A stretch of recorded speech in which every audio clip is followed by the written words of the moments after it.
Okay. We go to you. La parole vous appartient pour 10 minutes. Allez, collègue.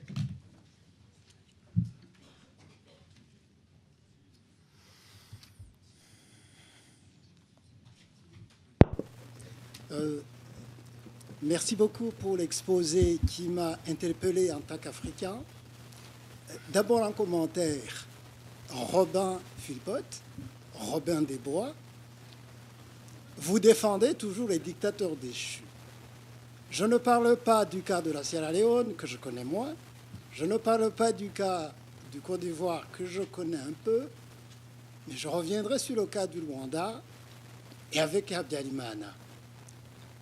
On peut ne pas être d'accord avec le principe qu'on peut réparer une injustice par la guerre, mais autour du Rwanda, il y avait une communauté de réfugiés rwandais depuis les années 60 jusqu'à 1973. Et Habyarimana avait refusé le droit à ses citoyens de rentrer. Par exemple, j'étais au Burundi, j'ai quitté le Burundi en 1987. La proposition qui nous était donnée, c'était de demander un visa dans une ambassade rwandaise. À partir de là, si un dictateur vous refuse le droit de rentrer au pays, qu'est-ce que vous faites? Je vous remercie. Oh, I appreciate that point very much. One of my friends... Part of the story. But Habyarimana was killed when he accepted that they could come home. Yeah. That is the other part Yeah. of the truth. Yeah. I'm still here, I think. I'm never sure. Actually, I understand that point very well. The historicity, there's a nice word, of this is, of course, that Habyarimana himself had come to power by means of seizing power because of problems. I'm not the last. I understand that these problems, but you also know, and we have to make sure that this issue was evolving. In sense that there were political advocates of the issue that you're speaking to. There were many advocates, and particularly in the crisis period between 1990 and 1994, and there were political people who would be candidates. Actually, my point was, with his murder, we didn't have then a political contest. That's one of the tragedies.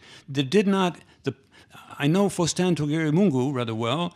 He didn't like President Habyarimana. He was an opponent of his. But he looked forward to a contest with him, believing that he was going to beat him. No one involved, and this includes all the Canadians who were over there being experts, that there was not going to be a political process. As a matter of fact, there was. You would have voted, I wouldn't have blamed you, based on your assessment of Mr. Habyarimana, but you would have voted. That's the point. There was no vote after he was assassinated, and then the RPF was enabled to seize power. Now they have a monopoly grip. And by the way, I didn't see anybody return to them and say, well, look, just because you seized power, we did not give you the authority to deny the rights of people to run for office and to prevent their parties. So that's my point. Had they gone forward with what they had promised under the Arusha Accord, they could have held Mr. Kagame's feet to the fire saying, you just happen to be a general, but we have a political problem in your country. The Arusha Accord says there's going to be an election. You're not going to tell us who will run and who won't run. Anyway, I'm sorry. Votre nom?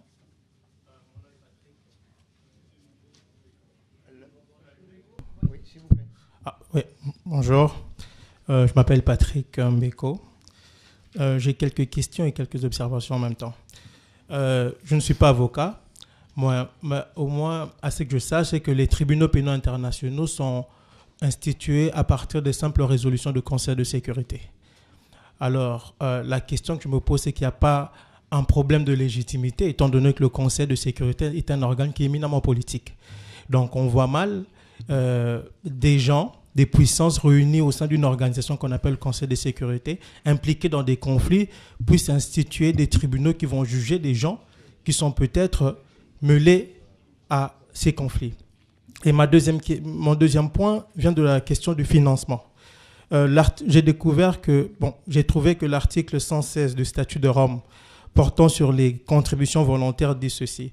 La Cour pénale internationale peut recevoir et utiliser à titre de ressources financières supplémentaires les contributions volontaires des gouvernements, des ONG, des particuliers, des entreprises et autres entités. Je me pose la question de savoir si un individu cynique comme Paul Kagame finançait la Cour, je me demande si cela n'entre pas là en conflit d'intérêts. Et cela me porte d'ailleurs à citer le porte-parole de l'OTAN, Jami Shea, le 17 mai 1999, lors d'une conférence de presse à Bruxelles. Jami Shea dit ceci. Lorsque la procureure Luz Arbour entame une investigation, elle le fait parce que nous, l'OTAN, lui permettons. Ce n'est pas Milosevic qui a octroyé à Mme Arbour son visa pour aller au Kosovo mener ses enquêtes. Si la Cour, comme nous le voulons, doit être admise, elle le sera par le fait de l'OTAN, si bien que l'OTAN est l'ami du tribunal. Les pays de l'OTAN sont ceux qui ont fourni les finances pour monter le tribunal. Permettez-moi de vous assurer que nous et le tribunal, nous sommes un seul corps. Et la même année, en 1999, le congressiste américain Lester Munson déclarait « Vous ne verrez jamais des pilotes de l'OTAN devant un tribunal de l'ONU. L'OTAN est l'accusateur, le procureur, le jury, l'exécuteur, car c'est l'OTAN qui paie les factures du tribunal pénal international pour l'ex-Yougoslavie. L'OTAN ne se soumet pas au droit international, il est le droit international. » D'après moi, je crois que ce qu'on appelle justice internationale n'est qu'un aspect de la politique internationale. Et en politique internationale, ce sont les rapports de force qui comptent.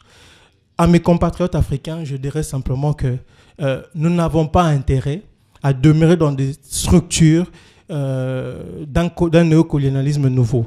Comme l'a dit un jour un combattant africain, sud-africain, Steve Biko, l'arme la plus puissante aux mains des oppresseurs, c'est la mentalité des opprimés. Merci.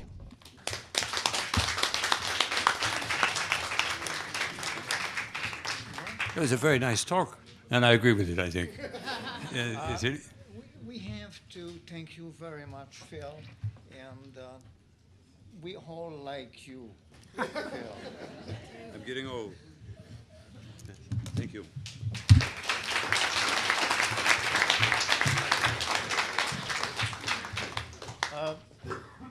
Je me lève pour une